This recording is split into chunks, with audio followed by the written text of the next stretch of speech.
The live TV, सच सबसे आगे।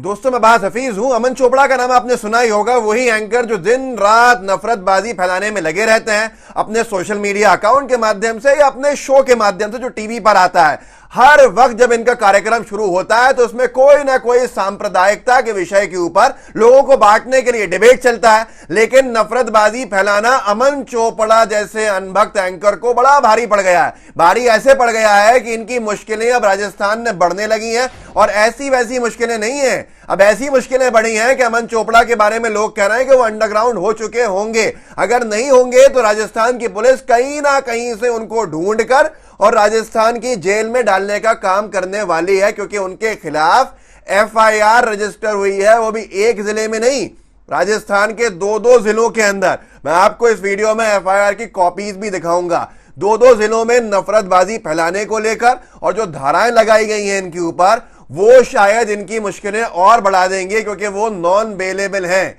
इनकी जमानत नहीं हो सकती है उन धाराओं के अंदर। अब मैं आपको बताता हूं पहले कि विवाद क्या है। असल में क्या हुआ राजस्थान के अंदर, कल भी मैंने आपको बताया था, कल से हंगामा शुरू हो गया था।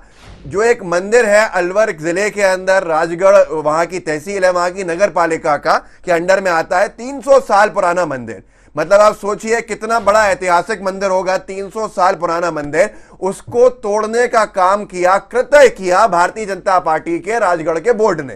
क्योंकि वहां जो नगर पालिका है वहां भाजपा के 34 पार्षद हैं, 35 में से 34 सदस्य बीजेपी के हैं और 35 में से एक कांग्रेस का सदस्य है, जो उस वक्त था भी नहीं। वसुंधरा सरकार के दौरान इसके ऊपर नोटिस जारी हुए थे, आदेश जारी हुए थे, और जो उसका एग्जीक्यूशन किया, वहां खुद सांसद बीजेपी करोड़ीलाल मीणा का बयान वायरल है कि हमारे बोर्ड से गलती हुई है, इसके बारे में जांच की जाएगी।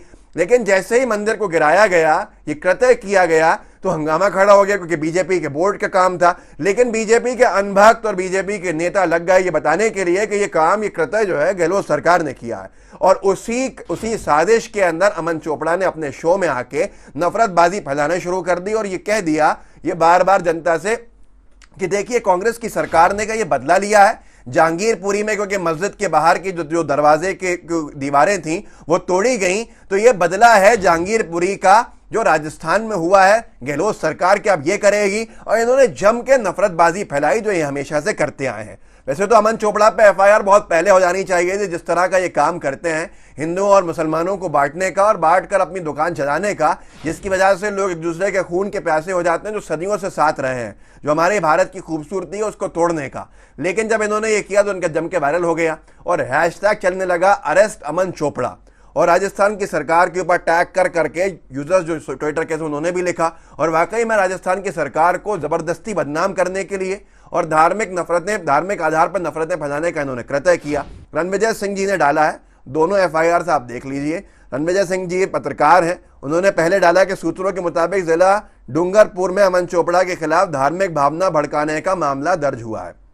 उसके बाद उन्होंने पुष्टि करी कि राजस्थान का डूंगरपुर थाना बिछीवाड़ा, और फिर एफआईआर की कॉपी डाली है। ये एफआईआर की कॉपी आपके सामने है, जिसके अंदर साफ तौर के ऊपर अगर आप देखें तो 4 सेक्शंस के अंदर इनके ऊपर एफआईआर हुई है। पहला सेक्शन है 153A आईपीसी का, दूसरा है 295A, तीसरा है 124 है, और चौथा जो है आईटी एक्ट का, जो आईटी एक्ट 2000 है उसका 67। ये चारों ही नॉन बेलेबल हैं और चारों में ही 7 साल तक की सजा है। मतलब ये समझ लीजिए कि जिला अदालतों में जाके ये वहां पर कोई बेल नहीं ले सकते बड़ी आसानी से, और जमानत तो वैसे भी इसके अंदर है ही नहीं, प्रावधान ही नहीं है। मैं आपको और एक और एफआईआर दिखाऊंगा, वो आप देख लीजिए। राजस्थान का एक जिला तो ये आया था और इसका थाने का नाम जो है वो बिछीवाड़ा है। बिछीवाड़ा के अंदर जो पेटिशनर है जिन्होंने एफआईआर करवाई है वो कृष्णराज सिंह है, पिता इंद्रजीत सिंह चौहान। अब यहां पर इनका एफआईआर में नाम दिख रहा है। राजस्थान के बूंदी में दूसरा रणविजय सिंह जी हैं। रणविजय सिंह जी ने ट्वीट किया है बूंदी की एफआईआर। राजस्थान के बूंदी में भी अमन चोपड़ा के खिलाफ एफआईआर दर्ज। ये फिल्म सिटी से 500 किलोमीटर दूर है। एफआईआर की कॉपी आपके सामने है, जो उन्होंने लगाई है वो आप देख सकते हैं, जिसके अंदर 153A, 295, 295A, 120B, ये 4 धाराएं यहां पर दर्ज की गई हैं, जिनमें मुकदमे दर्ज किए हैं। थोड़ा धाराओं के बारे में उल्लेख कर देता हूं, समझ में आ जाएगा कि नफरतबाज एंकर अमन चोपड़ा किन धाराओं के अंदर गिरफ्तार होने वाले हैं। जब तक ये वीडियो आप तक पहुंचेगा शायद हो सकता है कि अमन चोपड़ा को भी अर्नब गोस्वामी बना दिया जाए। असल में अर्नब गोस्वामी जी हो, कुछ पत्रकार ऐसे बने जिन्होंने गोदी पत्रकारिता में नाम रोशन किया और पूरे पत्रकार बरादरी का नाम बदनाम करने के लिए एक हद तक पार कर गए, जिसके अंदर मोदी भक्ति में लग गए। उसी में अमन चोपड़ा भी अपने आप को साबित करने में लग गया कि काबिलियत तो कुछ है नहीं, लेकिन शायद यही चीजें करके हम कुछ अनभक्तों का समर्थन हासिल कर लेंगे। पर आज यही चीजें अब भारी पड़ने लगी हैं। जो सेक्शन लगे हैं 295A के बारे में मैं आपको जानकारी दे देता हूं। ये सजा का प्रावधान इसमें 3 साल तक का है, लेकिन ये नॉन बेलेबल है। उसके बाद जो आगे है वो 295A है और ये भी नॉन बेलेबल है। 295A के अलावा जो मैंने आपको बताया मैं आपको दिखा देता हूं, जिसमें आपको समझ में आएगा। जो सेक्शंस हैं दूसरे, वो सेक्शंस हैं 153 है, नॉन बेलेबल है, 7 साल तक की सजा जाती है जितना मुझे देख पा रहा हूं। 295, 295A ये सारे के सारे जो धाराएं हैं ये नॉन बेलेबल हैं। यहां तक के जो IT एक्ट लगाया है 67 सन 2000 का इंफॉर्मेशन एंड टेक्नोलॉजी एक्ट 2000, इसका भी सेक्शन 67 नॉन बेलेबल है। इस सारे के सारे 4-4, 5-5 धाराओं के बाद जो नॉन बेलेबल हैं, मतलब जमानत नहीं हो सकती है। अमन चोपड़ा का क्या हाल होने वाला है इसका अंदाजा आप लगा सकते हैं। तो हो सकता है अब अमन चोपड़ा जो है वो सुप्रीम कोर्ट की शरण लें, लेकिन उनकी जानकारी के लिए जो उनके एक्स बॉस हैं, पूर्व बॉस हैं, जो जिनकी नकल वो करते रहते हैं और वो दूसरों की नकल करते हैं, अमीश देवगन साहब। अमीश देवगन साहब पे जब ख्वाजा गरीब नवाज अजमेरी रहमतुल्लाह अलैह के ऊपर उन्होंने अभद्र टिप्पणी की थी, उनको लेकर जब FIR दर्ज हुई थी राजस्थान में, तो अमीश देवगन जी भी सुप्रीम कोर्ट पहुंचे थे। पर सुप्रीम कोर्ट द वायर ने लिखा था कि सुप्रीम कोर्ट ने साफ तौर के ऊपर मना कर दिया था उनकी FIR क्वैश करवाने के लिए। जो उन्होंने आवेदन, जो वहाँ पे याचिका लगाई थी कि ये इसको जो उन्होंने अपमानित किया था मशहूर महान सूफी संत को, उसको लेकर SC से उनको लौटना पड़ा था दोबारा वापस। तो यही गलती अगर अमन चोपड़ा करेंगे तो उनकी फिर मुसीबतें बढ़ेंगी। जनसत्ता ने इससे पहले भी जानकारी दी थी, आपको याद होगा कि अमन चोपड़ा जी का ट्विटर हैंडल भी इससे पहले सस्पेंड हो चुका है। ये लिखा था टीवी एंकर अमन चोपड़ा का ट्विटर अकाउंट हुआ सस्पेंड, सोशल मीडिया बरसे लोग बहाली की मांग की। नफरतें फैलाते फैलाते ये इतने आगे जा चुके हैं कि इससे पहले ट्विटर ने कार्रवाई करी है, अब राजस्थान की पुलिस कार्रवाई करने को मजबूर हो गई है। एक पत्रकार हैं, एक लेखिका हैं श्रुति भारद्वाज, उन्होंने एक अच्छा लेख लिखा था डेली साक्षी में, मुझे अच्छा लगा था कुछ महीने पहले। बंद कर दो अपने टीवी, ये नफरत के सौदागर आपके बीच दंगे करा के छोड़ेंगे। आज की तारीख के अंदर अमन चोपड़ा के अगर आप शोज देखेंगे तो शायद यही होगा। इनको अंदाज़ा नहीं होगा न जाने कितनी लिंचिंग विंचिंग इनकी वजह से हो जाती होंगी, जिसका ये भुगतान आम इंसान गरीब को करना पड़ता है। इनको सोचना होगा कि ये नफरतें कहीं लेके नहीं जाएंगी। मैं आपको इस वीडियो के ख़त्म होते होते अमन चोपड़ा के कुछ शो के बैनर्स दिखा देता हूँ, जिसके बाद आपको समझ में आ जाएगा कि ये क्या करते हैं, ये कैसे नफरतें फैलाते हैं। इनके जितने शोज हैं अगर आप देखेंगे तो उनमें यही, इससे पहले जी न्यूज़ पे ताल ठोक के करते थे, अब न्यूज़ 18 में देश नहीं झुकने देंगे वाला कार्यक्रम चलाते हैं। लेकिन न जाने क्यों ये खुद शर्मसार कर देने वाले, इंसानियत को झुका देने वाले उसमें काम करते हैं। इनका एक टॉपिक यूपी चुनाव के समय था, हिंदुओं के खिलाफ महागठबंधन, हिंदू भगाओ साइकिल पर आओ, ये दूसरा था।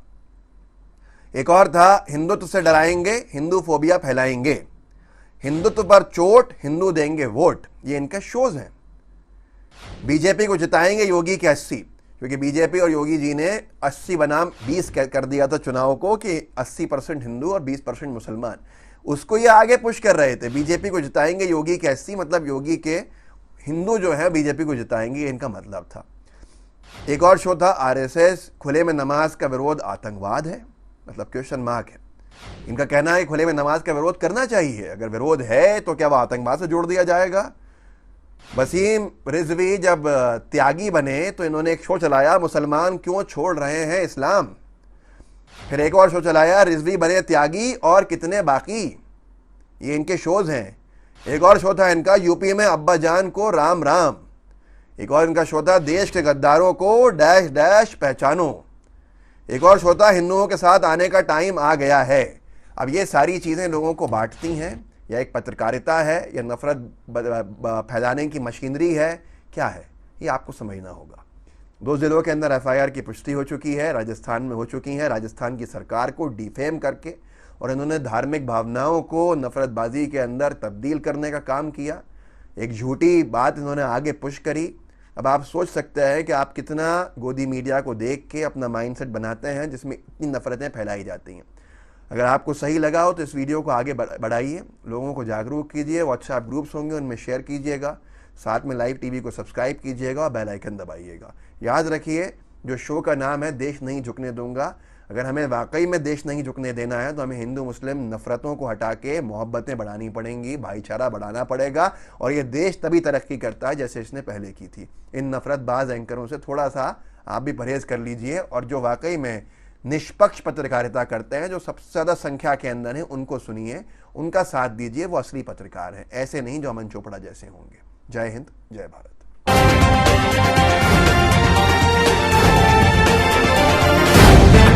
द लाइव टीवी, सच सबसे आगे।